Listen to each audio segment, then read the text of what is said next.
to the program. We have our first guest of the night. It's Congressman Steube. He is the U.S. representative for Florida's 17th congressional district. He was elected in 2019. He currently serves on the House Judiciary and Foreign Affairs committees.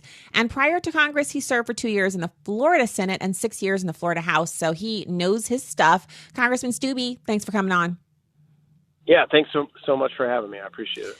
Great to have you here. So first off, it is kind of a thing right now where there's a big discussion about the supply chain disruptions, and it has become such an important discussion that now the Biden administration actually sent out a talking point sheet on it. They claim they're addressing it. They've had some roundtable discussions with invested stakeholders, and your governor has actually said that if shipping companies want to bring their ships to the ports in Florida, they can do so because you have space. You can actually accommodate them and get their containers moving. Yeah, absolutely. And I think we should. I think any opportunity we can, because Florida is freedom, and there's other states like California who have been locked down and shut down, and all of the decisions that the Democrats have made has caused the current crisis that we're in economically, both inflation and what we're seeing with the stagnation in the supply chain. And it comes from, first, the decisions to send $1.9 trillion into the economy, where we're going to pay people more money not to work than to work. So now you have people like truck drivers and people working cranes and people working in the supply chain who are making more money not to work than to work. And then we have the situation today where we have COVID lockdowns of continuations of that. And now we have vaccine mandates in private companies. So the decisions that the Democratic administration has made has created the current crisis that we're in. And when you say, because these are dovetailing in together, I like to point out where disparate issues that, years ago we would possibly view them separately, right? We'd say, we need to tackle this issue with the supply chain. But with Joe Biden, we're in a unique position, Congressman, where a lot of the problems are interconnected. Like that additional payment from the federal government and the fact that they have stopped certain states from ending the state payment.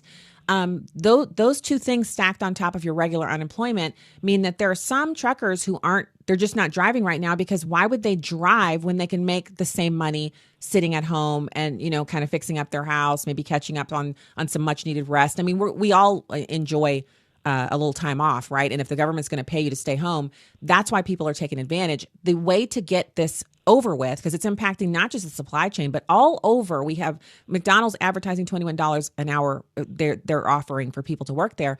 It's to simply eliminate those payments, right? Well, let's walk through that. So if these businesses are starting to pay their employees more because they're trying to attract people to come to their businesses or to work in the supply chain, then that means that the products are going to cost more, because that they're going to pass that cost on to the consumer at the end of the day. So that's you have inflation because we've dumped $11 trillion on the economy in the last 18 months. And now we're going to try to dump more money on the economy. And now the Biden administration is going to demand on these companies to pay their workers more. So these companies will say, yeah, we'll pay our workers more. But then the cost to the goods, the cost to the consumer, the cost to deliver these products are going to end up increasing, which is going to add to inflation. And then another issue that hasn't really been talked about. So I ran into a trucker, a privately owned contract trucker the other day, who's a semi-truck driver. And he said he has stopped driving his semi-truck because the cost of diesel is so expensive that it doesn't make money for him to drive his truck and transport goods. So you have the decisions that the Biden administration took on day one of their presidency to end the Keystone Pipeline, to shut down domestic production of oil, to regulate all these different domestic oil production companies. It is increasing the price of domestic gas and diesel, which is pushing our travel, supply chains, truckers, and that sort of thing out of the equation. So all of these decisions that the Biden administration, the Democrats are making, is having this cumulative effect to completely shut down our economy.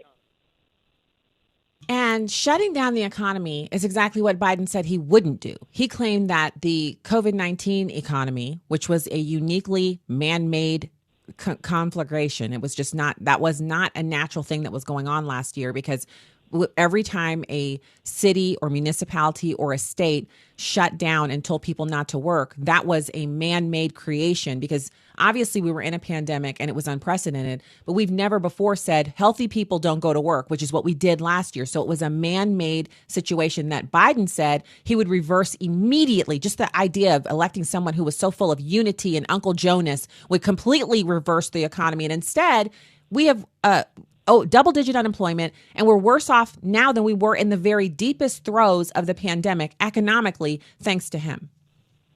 Well, and not only economically, but more people have died in 2021 than died in 2020 to COVID. So this president who said he was going to come in and end, this was literally what he said, end COVID on day one, actually has more deaths under his watch in 2021 than Trump ever had in 2020. And remember, it was Trump that brought the vaccines and brought the deployment of Operation Warp Speed and all of these things that actually helped curb the virus and help get the vaccine out to people that wanted to utilize it. And we've had more deaths under this administration. And no longer do you see the CNN ticker every day of how many people have died or how many cases there are in the United States, because they don't want that type of language happening during this administration. So I was just about to say, Congressman, I wonder why none of us know that there are more deaths this year than last year. Oh, wait, because we don't have a ticker up on every television show. We don't have it trumpeted on the 6 o'clock news. It's impossible for Americans to calculate how dastardly it is that last year we knew deaths by state. We literally had individual graphs and charts being thrown at us on Twitter all day long on how many people had died. And this year, it's so nebulous. I'm literally, because I thought to myself, I saw a story about that and I thought, oh, that can't be true. Not with people being vaccinated, not with so many people masking, social distancing, and taking all these precautions. We can't have more deaths this year than last year, but that's the case. Yeah, it's absolutely the fact. And actually in states like California that had lockdowns, that have vaccine mandates still today, that have all of these huge socialist, communist government type procedures happening in their state, they have more deaths, more cases than states like Florida that have had freedom since May of last year, that have had their kids in school without masks, that have had all of these freedoms that have been instilled in our government. We've had that here in Florida, and we actually have less deaths, less cases overall. And that just goes to show you that lockdowns don't work, government shutdowns don't work, vaccine mandates don't work, and you have states that have freedom like Florida that show the complete opposite of that to the American people. The complete opposite. Literally stadiums full of people watching football, huge, wrestling tournaments, people in there chanting, enjoying themselves, drinking out of open cups, just life going on as normal. And here in St. Louis, by the way, we Congressman, we have he's our county executive. He's elected, but he is still insisting on masking, even though the right to order emergency orders was removed from him. He just sends out these press releases and letters and says that he's issuing a mask mandate, and the businesses just comply because he's the county executive, even though he's going against the law. And our attorney general has even proved that he doesn't have the authority to do that anymore. So, I mean, the Democrats will take it by hook or by crook. Well, and they'll continue to try to promote the power of government. They love nothing more than the government having control of every aspect of your life. I mean, we're seeing that in this spending bill that the Democrats are trying to pass, where now if you have more than $600 in your bank account, the federal government through the IRS is going to monitor every one of your purchases and debits and going to have a complete control over every aspect of your life. So the Democrats, as COVID starts to wane, which we have seen that, we've seen it here in Florida, the numbers are way down. We've seen it across the country, the numbers are way down. But you still see the Democrats trying to hold on to any ability that they have to use COVID as a excuse to use this big government forcing of all these policies on the American people. So we know for a fact that Joe Biden has not managed the pandemic well. He's still on this fool's errand of trying to force companies to make their employees get a vaccine that is applicable to the original strain of the virus. And we're on our second strain past that. We're past Delta. We're past the original strain. We're at the place where we're now on another strain that, again, Americans will have to deal with it. We are built for the storm. We're Americans. We can handle this. We need to reopen the country, get everything firing on all cylinders, because we need a strong economic engine to handle just the strictures of living with this forever, because it's not going away. Well, and you have now a situation where very soon we expect OSHA to issue a rule, a mandate to the American people of any business over 100 to force the vaccine on the American people, which is completely and 100% unconstitutional. So during a time in which we are struggling to get people to come and work, during a time in which the Biden administration has paid people more money not to work than to work, so we're starting to come out of that. We're finally starting to come out of that because those federal unemployment multipliers on the state federal unemployment is starting to wane back. And now we're going to have vaccine mandates in companies that employ over 100 people. So you're going to see like what we've seen happen with airline companies that are laying off vast amount of people. And the Biden administration wants to say, oh, it's due to weather and it's due to air traffic control. No, it's due to the fact that they laid off 600 people.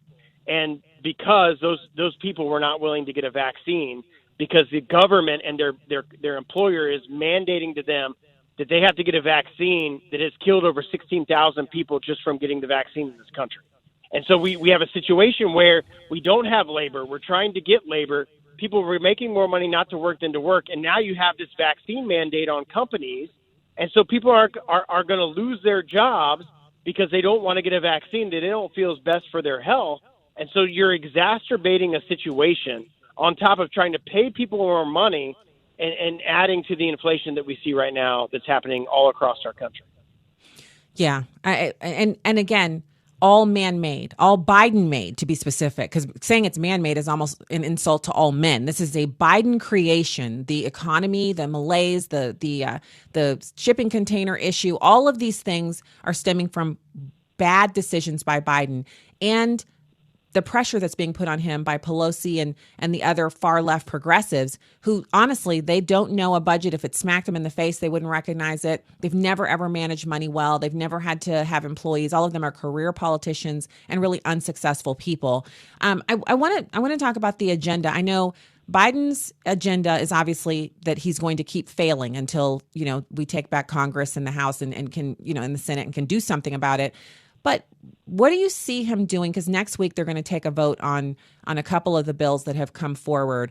I don't think they have the votes to get it past the Senate. But where do you see things going next week with the agenda? Well, I don't see. Manchin's been very clear where he's at on these issues. Senator Sinema has been very clear where she's at on some of these issues. The $3.5 trillion spending bill has not passed the House. The debt ceiling has passed without a single Republican vote, I will add. So that's kind of where we're at. So if the Senate's trying to test the waters, I don't even know if they have the votes for some of these bills in the House. Again, Pelosi cannot lose more than 5 votes in the House or a bill doesn't make it. So infrastructure, $3.5 trillion in spending, those type of bills, I don't see how moderate Democrats vote for $3.5 trillion in spending with all of these other policies issues that are attached to it, like giving amnesty to 10 million illegal immigrants that are in our country, having open borders, all of these things that are added on to that. And because Pelosi has tied that to the infrastructure bill, you have a conundrum that she has created where you have the progressives warring with the moderates in the chamber, and she can't lose more than 5 votes. So maybe she's told the Senate, hey, pass what you can pass and send it to the House and see what we can do. But Manchin and Sinema have been pretty clear about where they're at on these different bills. So I'm very curious to see if they can pass anything from the Senate. Yeah, I know the last I heard from Manchin, Senator Manchin, was that he said 1.5 trillion was too much. So the 3.5 is way outside of his ballpark. Well, and that's 1.5 trillion on top of the 1.2 trillion infrastructure package. So you can't really talk. Is he talking just 1.5 trillion combined, or is he talking the 1.2 trillion in infrastructure and then an additional amount of spending on top of that? I mean, he voted for the infrastructure package, but that infrastructure bill hasn't been brought up for a vote in the House because Pelosi's trying to tie it to this 3.5 trillion in spending, which the moderates have locked down on. Not a single Republican is going to vote for that $3.5 trillion in spending bill. So she's got to get them from the Democrats. And there are 35 moderate Democrats in Trump won districts in 2020 that I can't see voting, not just for the spending, but you have to have an offset to that spending, which is increases in taxes, increase in real estate taxes, the death tax, the farm tax, all of these different taxes to raise the money to pay for it. And I just can't see all of those moderate Democrats in Trump won districts voting for that type of bill. Well, thank God. I don't mind telling you, Congressman Steube, and if you're just tuning in, we're chatting with Congressman Steube, and he's totally breaking everything down for us from the Capitol. He serves in Florida's 17th Congressional District. Thank you so much for joining us tonight. I got to tell you, I just thank God for that. Like, thank God for Kristen Sinema and Joe Manchin. I know they're going to tick me off later, so I'll have to save my ire, maybe temper it. But it's to me a very sad state of affairs that we are relying on those two in the Senate. It's better to have the 35 moderates in Trump won districts. That actually makes them more sensible. These 35 moderates are probably the only sensible Democrats in that chamber because they actually have to listen to their constituents or they won't be there anymore. Well, you would hope, and I would have thought that they would be a lot more breaking with their party on some of these votes. We haven't seen that up to this point in time. But again, Pelosi's not going to bring a vote to the floor that she knows that she doesn't have the votes for. They haven't brought infrastructure. They've been talking about infrastructure since February. They haven't brought the spending bill, which tells me that they don't have the votes to bring it up. So when they're doing the vote counts, they don't have that type of support. So I sure hope that these members in these moderate districts don't vote for it, because I would imagine they know that if they do, they're not going to get reelected in 2022. Yeah. So looking ahead to next year, do you see the Democrats just pivoting straight to they're going to try to trump up something about January 6th and kind of run on that? They can't run on any successes. They can't run on the economy. They can't run on the Black unemployment rate. They can't run on increasing funding to HBCUs. They're trying to reduce that. Anywhere you look at the southern border is a huge no-go zone for them. Kamala can't even get within a mile of it. She can't fly over it. What do they have to run on next year for the midterm? Well, they're certainly not going to bring any. This is why there's such a rush to December to try to get their spending bill passed, the infrastructure bill passed, and all of this, because they know, they're smart enough to know that they can't have their members vote for these type of bills next year in a campaign year. So they're trying to shove all of this through this year, so it's not in a year that their members are going to be campaigning. So I certainly feel like there's no way that the Republicans don't take the House back in 2022. The party in power in the White House typically loses 35 to 40 seats in Congress. In the midterm elections, we only need to take 5 of those seats to take the House back. And I think it's going to be a lot more than that, because you have situations where in these moderate districts, a lot of these people have voted for very bad policies that are not going to play well in the 2022 election. Biden's numbers are very, very low, and you have crisis after crisis after crisis to talk about. Afghanistan, the economy, the border, and every day the border is not being talked about. There is hundreds of thousands of migrants, illegal immigrants coming across the border. Every month sets a new record. And it's not just migrants, it's fentanyl, and you have coyotes sitting on the other side of the border with AK-47 shooting across the border because they know that the Biden administration is not going to do anything about it. So I think that does not play well in these moderate districts, certainly in the demographic of people that Trump lost in 2020, your moderate women, your independent women. Those people care about their kids in schools. They don't like CRT. They don't like critical race theory. They don't like all of these things that's being pushed on their children. And so I think the elections in the fall are going to be very, very strong for Republicans, which is why the Democrats are trying to shove all of this far left socialist policy through this year. Well, you know what? Let them try, I guess. We still have a God in heaven, because we're standing right on the edge of a cliff, and we have 2 people holding us back. The least 2 people I would have expected 3 or 4 years ago. Kristen Sinema, I thought she was I don't even want to describe. I wouldn't even know how to describe what I thought about her back then. And now it turns out she actually has some political aspirations, and she's looking at her legacy, and that's good for us. Congressman Steube, coming in from Florida's 17th. Thank you for your time tonight, sir. It's great to talk to you again. Yeah, thanks so much for having me.